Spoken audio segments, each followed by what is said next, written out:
चांभारगेकर महाराज, आचार्य गुरुराज महाराज अहमदपूरकर, ज्यांनी आता आपल्याला मार्गदर्शन केलं, या शिवधर्माचे राष्ट्रीय अध्यक्ष आमचे ज्येष्ठ सहकारी मनोहरजी धोंडे सर, विशंभरजी स्वामी महाराज, चालीसलिंग महाराज, मनमत आपा मालापुरे,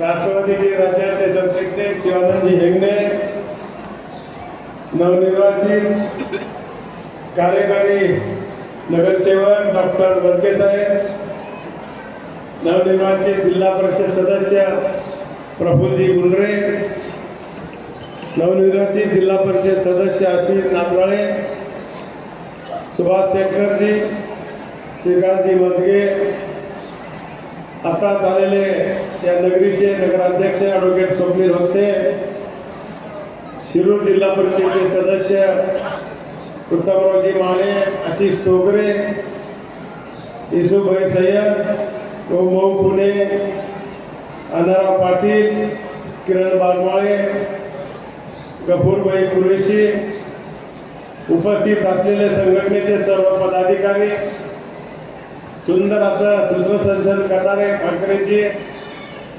आणि ज्यांनी प्रस्तावित केले ते माझे मित्र, मोठ्या संख्येने उपस्थित असलेल्या माझ्या माता भगिनी आणि माझ्या भक्तगणांनो, आज आपण या ठिकाणी वसुंधरा रत्न राष्ट्रसंत सद्गुरू शिवलिंग शिवाचार्य महाराज यांचा जन्मोत्सव सोहळ्याच्या निमित्तानं आपण इथं सगळे जमलेले आहोत. मी सर्वप्रथम त्यांना या ठिकाणी मानाचा मुजरा करतो. काही विभूती या लोकांच्यासाठी आपले जन्म घेतलेले असतात. त्यापैकी शिवलिंग शिवाचार्य महाराज हे एक आहेत. शिवलिंग शिवाचार्य महाराज एक साधे माणसं नाहीत. परमेश्वर जरी नसले तर परमेश्वरापेक्षा कमी नाही.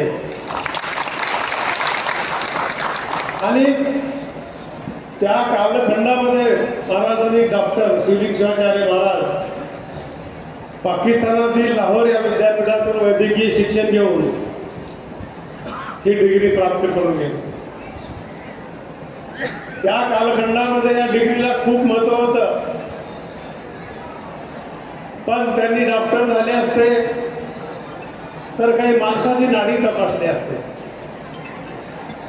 पण महाराजांना त्याच्यामध्ये समाधान नव्हतं. मला समाजाचं भलं करायचं आहे, मला राज्याचं मला भलं करायचं आहे.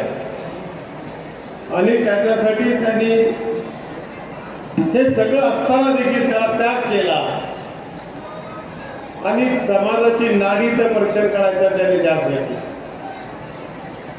आज समाजाला एक दिशा द्यायचं काम महाराजांच्या माध्यमातून या राज्यामध्ये आणि देशामध्ये झालेलं आहे. अहमदपूरची ओळख भारतामध्ये झालेली आहे. त्याचं कारण ते कळले शिवलिंग शिवाचार्य महाराज अहमदपूरकर आणि आपण सगळे तर कसे नशिबवान, कारण एवढा मोठा महात्मा आपल्याला भेटलेला आहे. आणि त्या माध्यमातून आज जिथं बसलोय आपण हे भक्ती स्थळाची स्थापना केली. साधारणतः हे अहमदपूर पासून 6 किलोमीटर अंतरावर आहे. कार्याध्यक्षांनी सांगितलं की 14 एकरचा हा परिसर आहे. खूप चांगल्या प्रकारचं डिझाईन केलंय, काम देखील चांगलं आणि क्वालिटी केले. त्या विचाराला धन्यवाद देतो. कारण सार्वजनिक क्षेत्रामध्ये अशा क्वालिटीचे काम होत नाही. पण ज्या भक्तांनी काम केले त्याला धन्यवाद देतो मी. आणि म्हणून भक्ती स्थळ या ठिकाणी महामंदिर प्रार्थना स्थळ म्हणून आपण त्याच्याकडे बघितलं जातं. आणि ते आज वास्तव्यात आहे. वैद्यकीय क्षेत्रामध्ये पदवी मिळून शिवलिंग शिवाचार्य महाराजांनी धर्मचारण आणि राष्ट्रीय कार्याला वाहून घेतले. विद्वत्ता आणि अमोघवाणीमुळे समाजाने त्यांना राष्ट्रसंत म्हणून मानाचे स्थान दिलेले आहे. केवळ धर्म नाही तर राष्ट्राभिमान जागून ठेवण्यासाठी सातत्यपूर्ण प्रयत्न केले. धर्म प्रवासाबरोबरच त्यांनी शैक्षणिक आणि सामाजिक क्षेत्रामध्ये खूप मोठं काम केलेलं आहे. शिवाचार्य महाराजांचे कार्य त्यांच्या लिंगायत अनुयायास आणि आम्हाला सगळ्याला हे मार्गदर्शक ठरलेलं आहे. आणि जसं बघितलं, महाराजांना अनेक भाषा अवगत होत्या. माझ्या माहितीप्रमाणे 8 भाषा महाराजांना अवगत होत्या. उर्दू येत होते, फारसी येत होते, कन्नड येत होतं, पंजाबी येत होती, संस्कृत येते, मराठीचे गाडे अभ्यासक आहेत, हिंदी भाषेवर चांगला प्रभाव आहे आणि डॉक्टर असल्यामुळं इंग्रजी भाषा आल्या देखील भाषा त्यांना अवगत आहे. आणि अशा त्यातून त्यांच्या ज्ञानाची आपल्याला सहज कल्पना येऊ शकते. आणि अशा महाराजांची आज आपण जन्मोत्सव साजरा करतो. त्यांनी एवढंच करून थांबलेलं नाही. परमरहस्य ग्रंथ हा भक्तांना उपलब्ध करून देण्यात आला. लिंगायत समाजासाठी भजनाची पद्धत, कीर्तन परंपरा पुनर्जीवित करण्याचं काम आदरणीय महाराजांनी केलेलं आहे. महाराजांनी सबंध राष्ट्रभर मन्मथ स्वामीचे अनेक वर्षापासून यात्रा निघते. 3 राज्यामधून मन्मथ स्वामीला ही यात्रा येते. बसवेश्वरांनी केलेलं काम मन्मथ स्वामींनी केलं आणि मन्मथ स्वामीच्या माध्यमातून आज आमचे शिवली शिवाचार्य महाराजांनी केलं म्हटलं तर चुकीचं ठरणार नाही. आणि तीच परंपरा आपल्याला भविष्याच्या काळामध्ये करायची आहे. माणसाला आपल्या धर्माचा अभिमान असला पाहिजे, आपल्या धर्माचं आचरण केलं पाहिजे, खरं आहे. पण हे करत असताना दुसऱ्या धर्माचा आनंद देखील केला नाही पाहिजे. एक टप्पा इथे झाला, पैसे कमी पडणार नाहीत, दाते भरपूर आहेत, सरकार पाठीमागं आहे. धोंडे सर आणि राज्याचे मुख्यमंत्री देवेंद्र फडणवीसला त्या दिवशी भेटलो आम्ही आणि त्यांनी आम्हाला त्या ठिकाणी तारीख सांगितली. आम्ही 25 तारीख दिली, मागितली होती, पण ते म्हणले 25 काही शक्य होणार नाही बाबासाहेब, मागं पुढे करून तारीख देऊ. पण आज राज्याचे मुख्यमंत्री येऊ शकले नाही. परंतु त्यांनी आम्हाला शब्द दिला दोघांना की मी अहमदपूरला भक्ती स्थळावर 1 दिवस तुम्हाला वेळ देतो, म्हणजे देतो. ती जबाबदारी माझी आणि धोंडे सरांची राहिलेली आहे.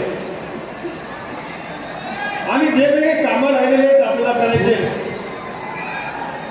ते करण्यासाठी आम्ही सगळेजण या ठिकाणी, हे जर माझा मतदारसंघ आहे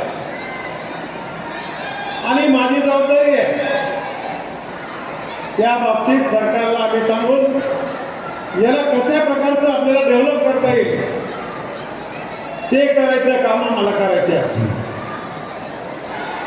आणि अशा प्रकारचं काम या क्षेत्रामध्ये चाललेलं आहे. मला काही सूचनाही करायच्या. सर्वांना विनंती आहे, खाली बसा. सर्व भाविक भक्तांना विनंती आहे, कोणी उठू नका, सर्वांनी खाली बसायचंय.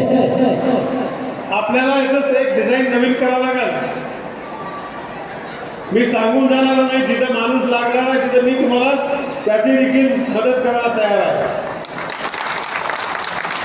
हे एका दिवसात काम संपणार नाही. हे भक्तीचं स्थळ आहे, श्रद्धेचं स्थळ आहे, आपली इच्छा पूर्ण करणारं स्थळ आहे. म्हणून अगोदर आपल्याला झाडं कसे लावायचे त्याची अगोदर तयारी करायची आहे. ज्या झाडामुळे या भागाचं सौंदर्य वाढलं पाहिजे, या ठिकाणी ऑक्सिजन चांगला भेटला पाहिजे आणि अंतःकरणाला देखील वाटलं पाहिजे की भक्तीस्थळावर गेल्यावर काहीतरी वेगळं वाटतं. एकदम होणार नाहीये. आज बघतोय शिर्डीची काय परिस्थिती आहे. आज बघतोय आपण इकडं शेगावची काय परिस्थिती आहे. याच्या अगोदर तिरुपती सारख्या कुठलीच अशी व्यवस्था नव्हती. पण महाराज याची एक कमिटी करा. काही लोक आपल्याला पैशाने लावायचे असतात, ते पैशाने लावू, परमनंट लोक ठेवायचं काम करू, पण इथं डिसिप्लिन असलं पाहिजे. आता मात्र पुढच्या वर्षापासून हे चप्पल जे पडलं ढीक चपलाचा, हे आपल्याला दिसता कामा नाही आहे. त्याचं वेगळं नियोजन करावं लागेल. ते शिस्तीमध्ये त्याचे चपला लावले पाहिजेत. आल्यानंतर पाणी हातपाय धुण्याची व्यवस्था करायला पाहिजे. हे जे राहत ना अनेक गावचे कार्यक्रम आणि प्रोग्राम हे आम्हाला तुम्ही असा आदेश काढा या ठिकाणी महाराज की या ठिकाणी कुठल्याही कार्यक्रमाचे चिठ्ठ्या चिटकायच्या नाही. कारण हे पवित्र स्थळ आहे. कुठल्या सप्त्याचं बी असलं तर एक बाहेर बोर्ड लावा आणि त्या ठिकाणी बोर्डावर कार्यक्रम लावा. अशा प्रकारचं पवित्र आपल्याला जपायचे आहे.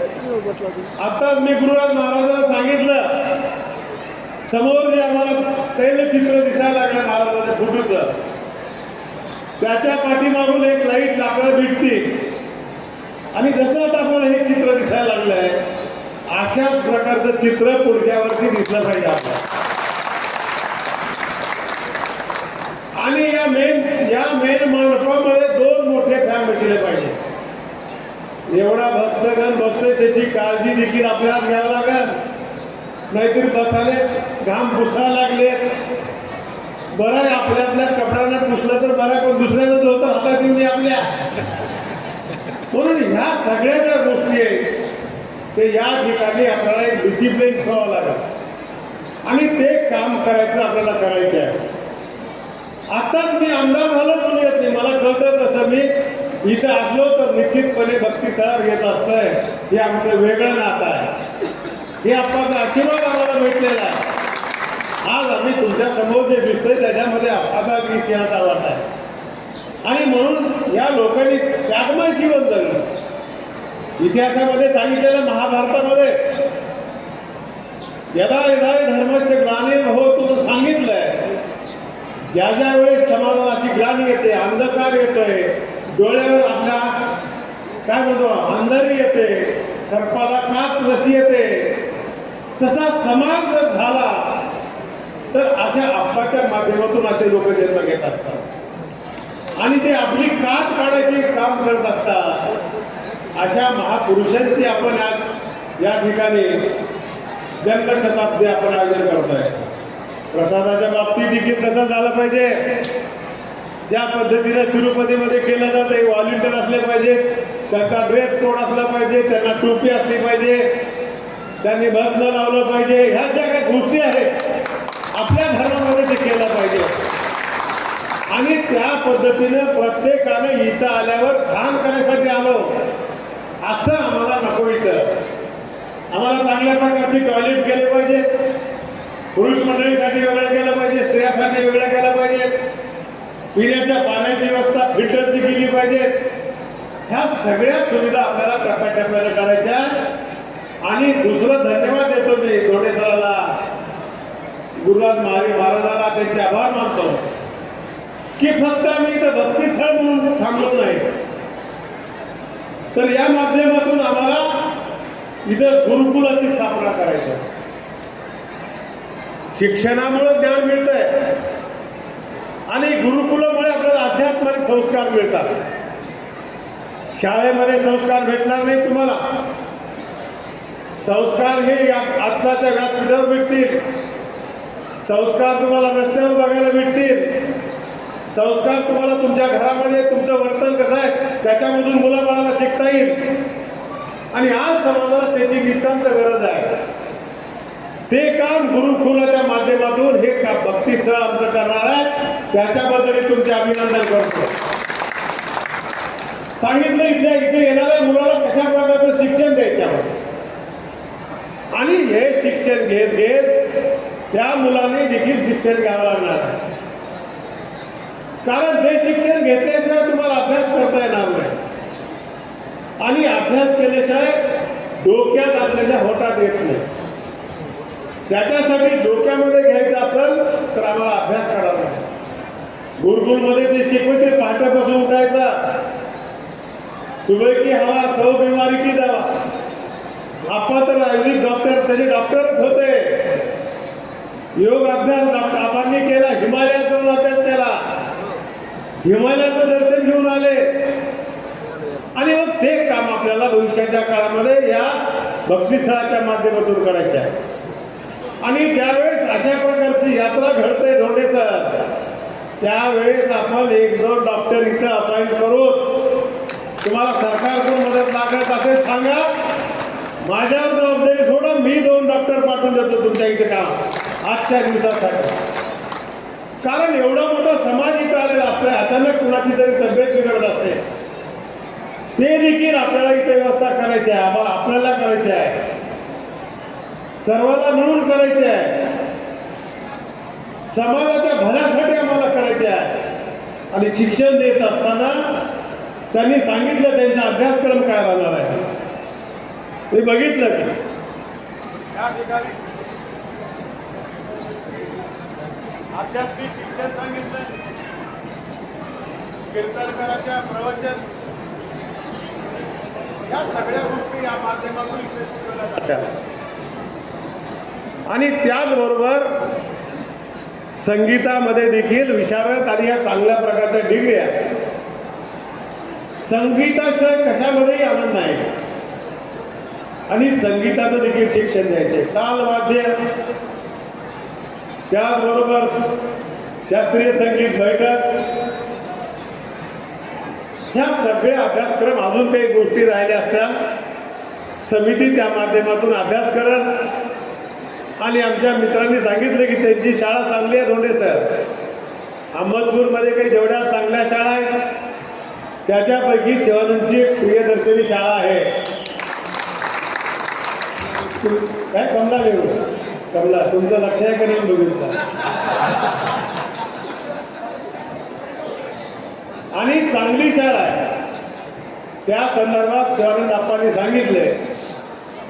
आणि ते सांगितलेले माणसं करणारे माझे मित्र आहेत, माझ्याकडे माझी शोभेची वस्तू नाही आहे. आणि ते निश्चितपणे शिवानंद हेगडे आम्ही करून देऊ अशा प्रकारची ग्वाही देतो. सांबर्डेकर महाराजांचं खूप मोठं काम आहे, त्यांनी अनेक ठिकाणी कीर्तन करतात, समाज प्रबोधन करतात. आणि कशा प्रकारचं कीर्तन करा, विषय कोणता आहे आणि त्या विषयाला न्याय दिला पाहिजे, हे आप्पांनी सांगितलं. आणि ते काम आज गुरुराज महाराज देखील करत आहेत.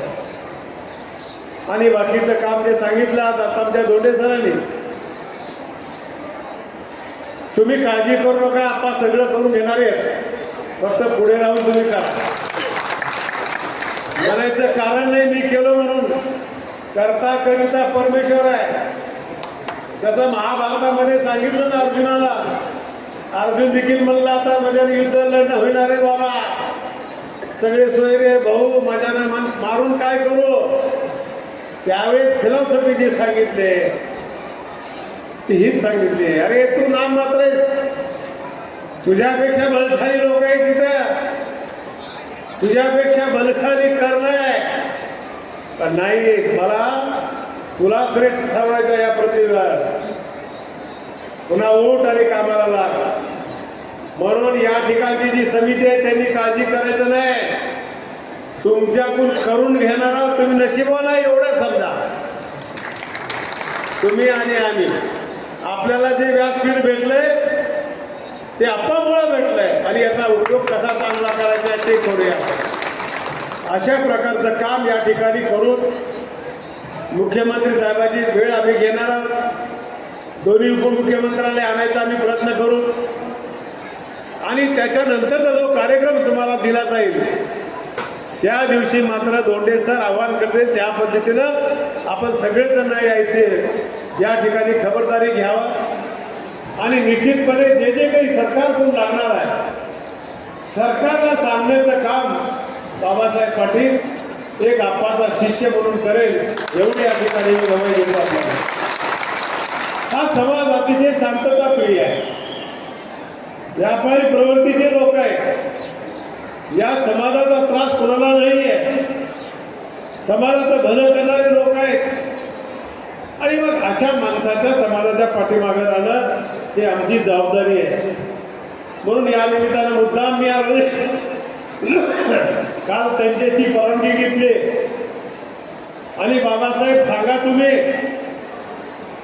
देवेंद्र भाऊ येणारे हे त्या समाजाला सांगा आणि माझा शब्द द्या हे सांगण्यासाठी आलेला आहोत. मग त्याचबरोबर या ठिकाणी त्यांच्या या ज्ञानाचा सावलीत आपण नशीबवान आहोत.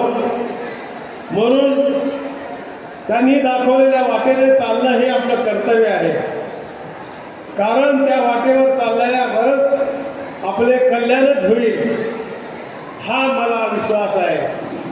आजच्या दिवसाच्या निमित्तानं आपण संकल्प सोडला पाहिजे की आज आप्पांनी जे काही दिशा दिली, आम्हाला मार्ग दाखवला, जे आमच्याकडून काम करत असताना कळत न कळत काही गोष्टी चुकल्या असतात, ते आजच्या दिवसाच्या निमित्तानं आम्ही सगळ्या गोष्टीला त्याग करणार आहोत आणि आप्पांनी जे दिलेला गुरुमंत्र आहे त्या पद्धतीने जीवन जगून समाजाला हातभार लावायचं काम आजच्या दिवसाच्या निमित्तानं आपण संकल्प सोडूया. एवढं बोलून माझे 2 शब्द संपवतो. जय हिंद, जय महाराष्ट्र. आपले खूप खूप धन्यवाद, अभिनंदन मंत्री महोदयांचे. कारण धोंडे सरांनी ज्या ज्या मागण्या केल्या त्या सर्व मागण्या त्यांनी पाठपुरावा करेन.